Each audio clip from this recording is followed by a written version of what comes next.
Welcome back to the library. Today, our tale takes us into the depths of World of Warcraft's history, as we dive into the lore of Desolace. On the western coast of Kalimdor lies a vast, desolate region that was once a lush, fertile grassland where the Tauren lived in harmony for generations. However, as we now know, Desolace is far from the peaceful landscape it once was. A single pivotal event turned this beautiful area into a grey, rocky wasteland now scattered with the bones of the creatures that once called it home. In this story, we'll delve into the history of Desolace and explore the events that led to its transformation.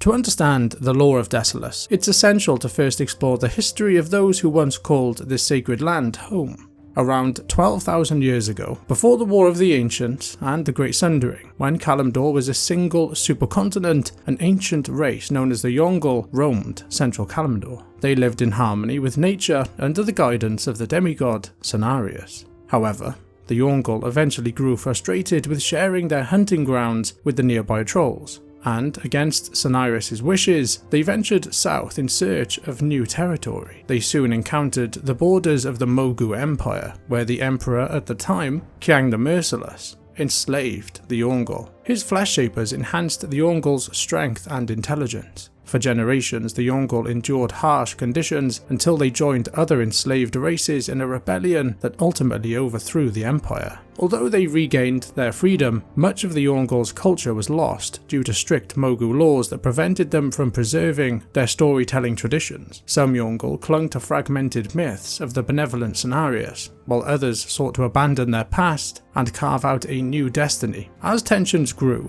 many Yongle journeyed north, aiming to return to a life in harmony with nature. Those nomadic tribes eventually settled in the frozen lands near the Storm Peaks, where proximity to Titan-forged machinery gradually transformed them into the Taunka. Another group remained near the Vale of Eternal Blossoms, but due to ongoing conflicts with other liberated slave races, they eventually settled in the lands west of the Serpent's Spine Wall, and a third group returned to central Kalimdor, where they were reunited with Cenarius. Those who studied under Cenarius learned the druidic magic of the natural world, while others mastered shamanic powers. Over time, the energies radiating from the Well of Eternity, a lake of arcane power formed from Azeroth's world soul, warped the central Yongle into a new subspecies known as the Tauren.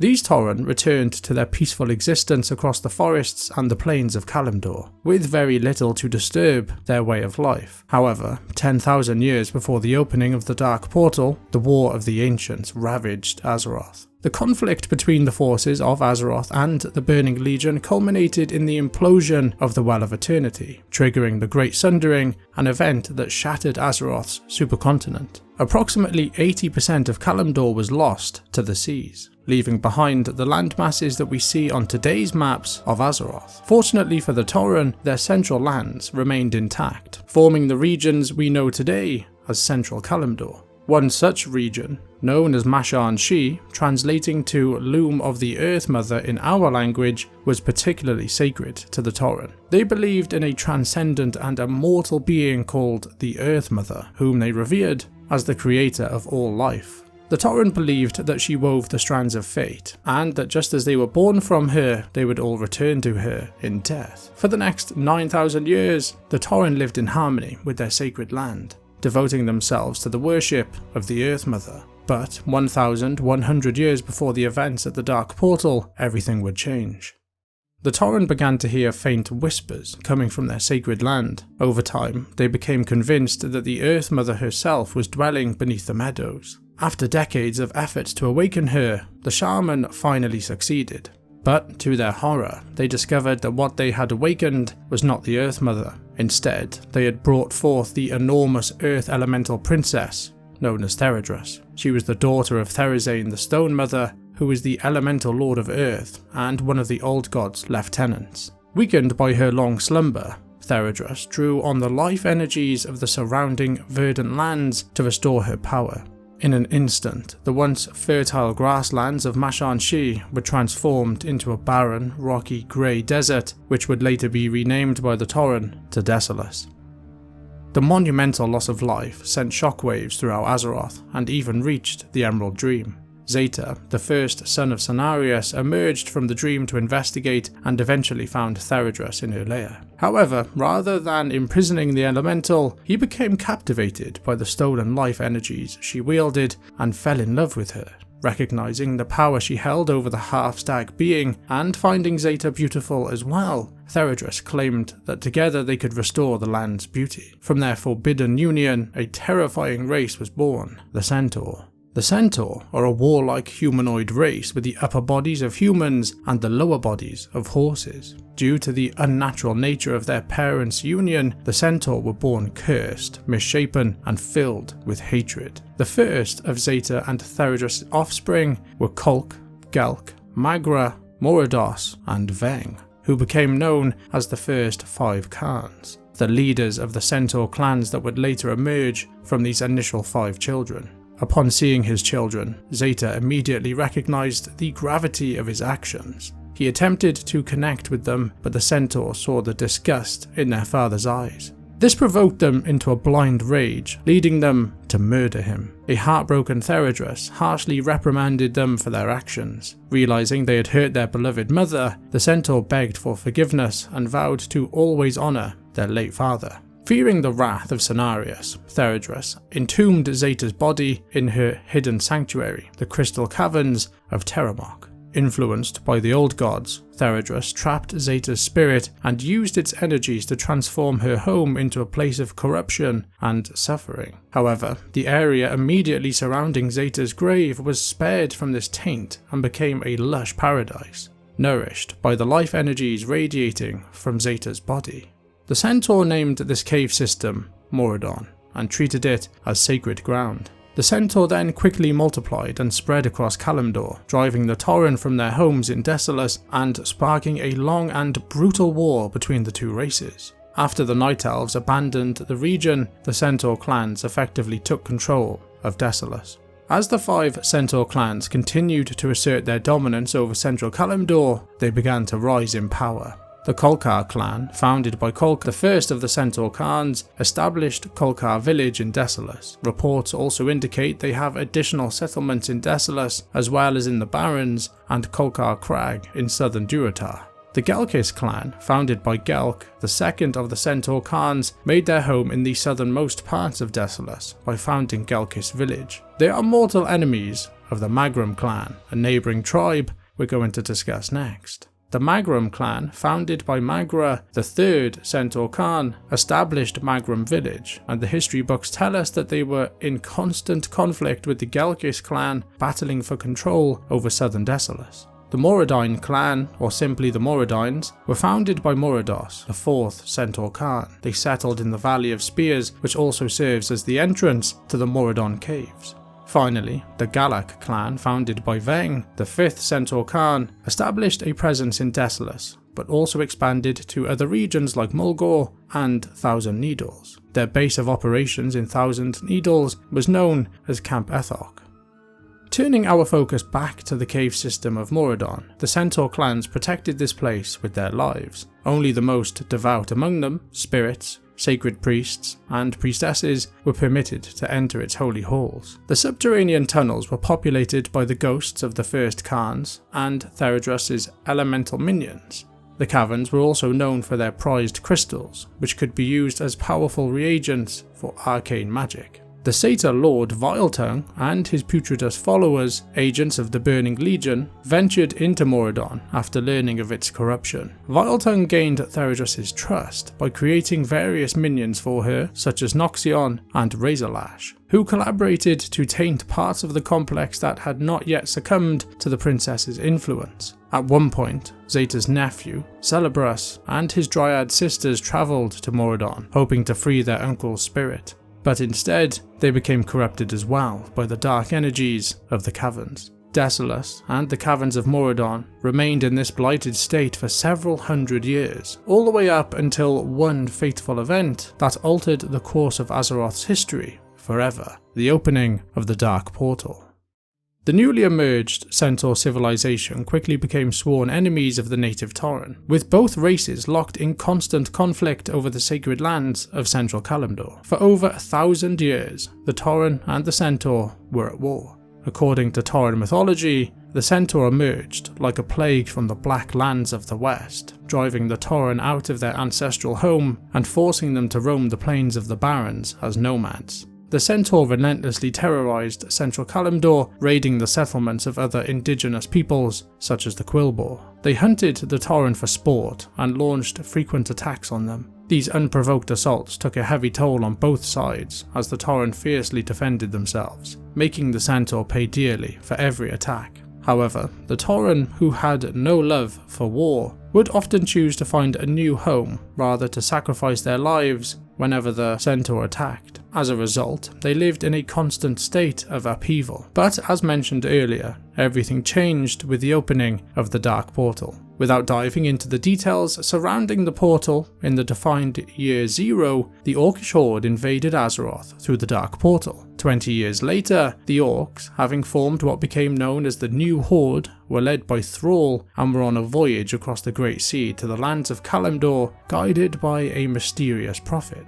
When Thrall and his Horde forces first arrived on the shores of Kalimdor, they were taken aback by the brutality of these mysterious beings known as the Centaur. Disturbed by the way these creatures were treating the Tauren, Thrall decided to intervene and battle a group of Centaurs attacking the Tauren. Observing from a distance was Cairn Bloodhoof, the legendary chieftain of the Bloodhoof tribe. Cairn had been struggling to protect his people from the dominant Centaur clans and sought to establish a home for all Tauren tribes in the peaceful land of Mulgore. Impressed by Thrall's fierce yet honourable actions, Cairn offered to help him discover the destiny of his people. Thrall informed Cairn of the Centaur army he had seen advancing to the north, prompting them to depart quickly as Cairn realised his village was in danger. Thrall's forces followed the Tauren back to the village, where they successfully defended it from a Centaur attack.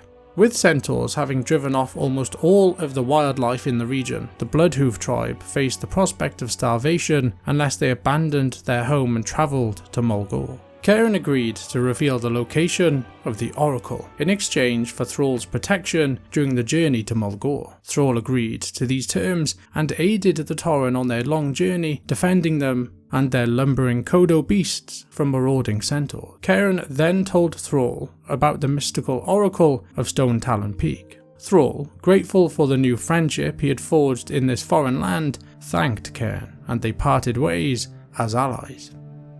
After the Horde's rise to power, Theradras grew concerned that her Centaur children might face extinction. She infused them with her power and urged them to claim new territories beyond Desolace. Horde adventurers eventually journeyed to Desolace and discovered, through the Magrum clan, the only clan that had turned against Theradras, that Maraudon was the root of the region's corruption. The Horde's champions assisted the Magrum clan in suppressing the other clans in Desolace before venturing into the depths of the burial ground known as Maraudon, where they defeated every creature within, including Theradras herself. This victory ended the spreading corruption in the region and eased the Centaur's violent bloodlust. Zaetar's captive spirit was also freed, but he chose to remain in Maraudon. With the Horde's blessing, the Magrum became the leaders of the United Centaur, ushering them into an age of tranquility, though it remained uncertain how long this peace would last. Back on the plains of Desolace, with the Centaur kept in check, more species of animals began to populate the land.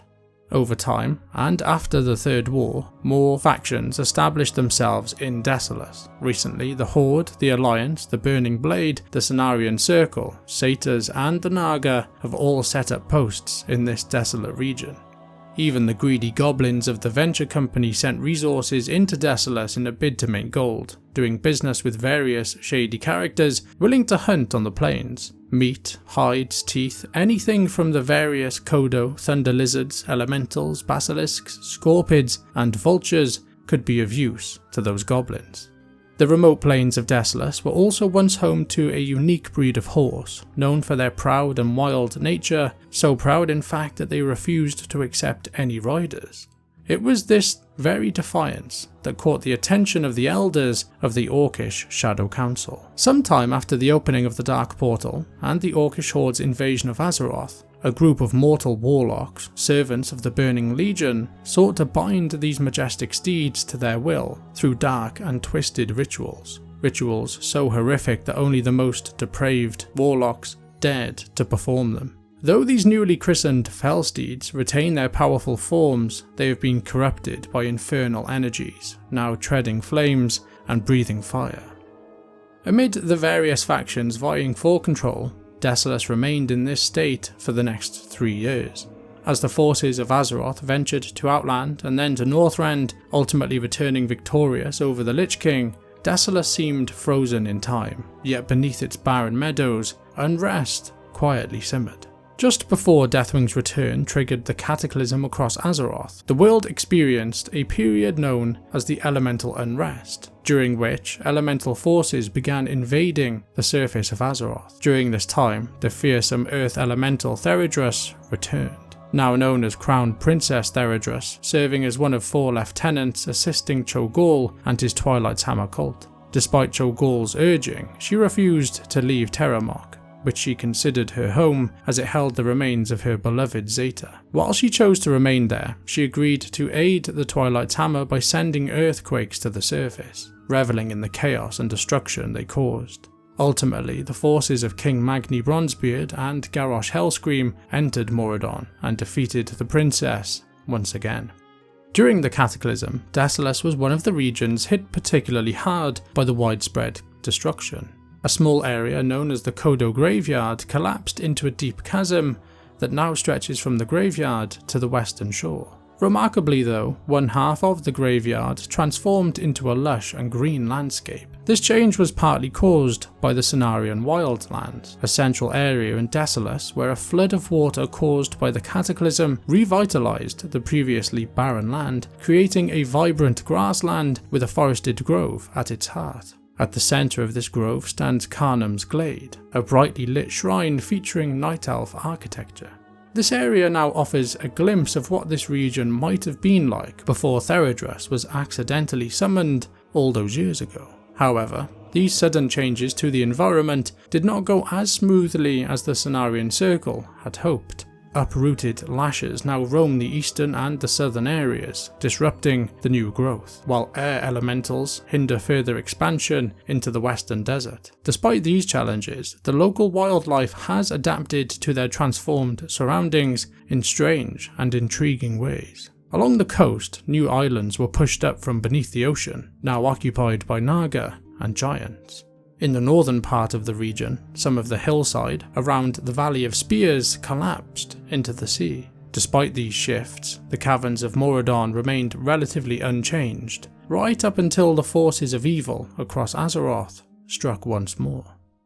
After the Cataclysm, another powerful elemental emerged in Maraudon, known only as Aratas's father. This elemental appeared some time after the death of Princess Theradras and believed that Azeroth's mortal races were responsible for the imbalance in nature that led to the Cataclysm. In response, he created a new powerful and pure race of Centaur called the Perfect Ones, and the aim was to unite the existing Centaur tribes, reclaim Azeroth from those who had defiled it, and usher in a new era where the Centaur would reign supreme, with High Khan Aratas as their ruler. Aratas referred to the Elemental as his father, and the other Perfect Ones as his brothers. He wielded a spear forged in Deepholm, imbued with his father's power. Unlike the brutish descendants of Zaetar and Theradras, the Perfect Ones were strong, majestic, and more capable of advanced combat tactics. They saw all other races, including the older breed of Centaur, as inferior and believed they should be purged from the world. Aratas and his soldiers led war parties that attacked Horde settlements across Kalimdor, capturing large numbers of orcs to use as slaves or food. These raids were intended to distract the Horde until Aratas's army and his elemental father were ready to invade and destroy Thunderbluff and Orgrimmar before continuing on their conquest across Azeroth. After learning of the Centaur threat, Warchief Garrosh Hellscream established a special force known as the Garrod Krah to counter it. This elite group, composed of the Horde's best fighters, was tasked with maintaining control during a time of starvation and chaos. Members from various Horde races travelled to Orgrimmar to join the organisation, with some, like Ironhoof, seeing it as a great honour. Soon after its formation, Battlemaster Brong assembled the Garrod Krah and gave them their first mission to eliminate the threat posed by Aratas and his Centaur army. Led by Shagara, one of the Garrod Krah teams travelled to the Northern Barrens where they confronted Aratas and his Perfect Ones. Although initially disorganised, the team managed to win the battle with the help of the Orc Drifter, Malgar. Malgar's unlikely ally, Dorthar, a Centaur outcast, revealed that Aratas had created an army in Desolace and planned to invade Thunderbluff and Orgrimmar in 2 days' time. Realising they didn't have enough time to return to Orgrimmar, Shagara and Ironhoof decided to strike at Desolace on their own to buy the Horde more time. The team, along with Malgar and Dorthar, set off on a zeppelin to Desolace. During the journey, they trained Dorthar in combat, which helped unify the group. Upon arriving in Desolace, Shagara and Ironhoof devised a plan to kill Aratas, even if it meant sacrificing themselves. While Malgar and Dorthar freed the Orc slaves, the Garrod Krah confronted Aratas at the entrance to Maraudon. The battle seemed lost until Malgar joined the fight, turning the tide.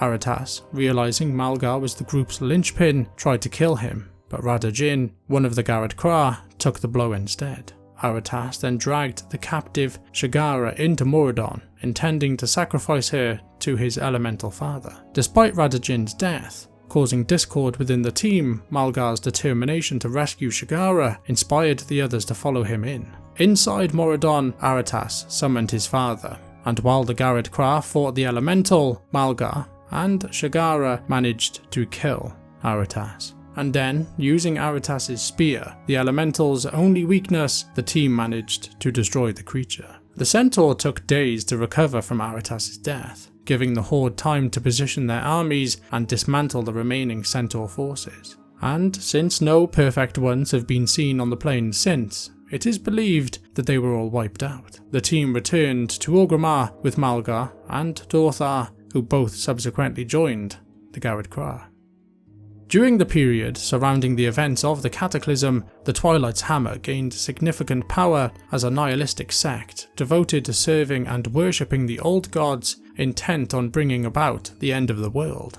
They seized the ancient dwarven fortress of Grim Batol and the surrounding Twilight Islands, establishing it as their primary base under the leadership of the ogre mage, Cho'Gall. Cho'Gall was eventually defeated by the heroes of Azeroth, and with his death, the Twilight cult fell into disarray. In the aftermath, a mysterious figure known as the Twilight Father stepped in and took more of an active role in guiding the cult's activities. The Twilight Father dispatched a group of Twilight Dragons to a gathering of the 4 Dragonflights, with orders to destroy Ysera and corrupt the eggs of all the Dragonflights. Corielstraz discovered the Twilight's Hammer deep within the Sanctum, where they were casting dark spells on dragon eggs. Upon confronting them, he realised their magic had mutated the hatchlings into twisted, chromatic dragons. As he touched one of the mutated hatchlings, the corruption spread to him as well. A dying cultist revealed to Corielstraz that not only all of the eggs in the Sanctum had been infected, but every flight's eggs across all of the Sanctums were similarly tainted. As the corruption began to overtake him, Corielstraz, thinking of his beloved queen one last time, summoned every ounce of his remaining life energy to link the portals of all of the Sanctums. He then unleashed a devastating explosion, destroying much of Wyrmrest Temple and obliterating himself along with the Sanctums. Thousands of corrupted eggs were annihilated in the blast. The Dragonflights were shocked by his death and apparent betrayal, but none were more devastated than Alexstrasza. Consumed by grief, she shattered the Wyrmrest Accord and withdrew to the centre of Desolace, awaiting death. Thrall tried to pull her out of her despair, but was unable to reach her. Later, during a battle above Wyrmrest Temple, Thrall had a near-death experience after a great fall. In a vision granted by the Spirit of Life, he learned the truth behind the actions of Corielstraz. After the battle, Thrall shared this revelation with Alexstrasza, giving her a renewed resolve to fight on, determined that Corielstraz's sacrifice would not be in vain.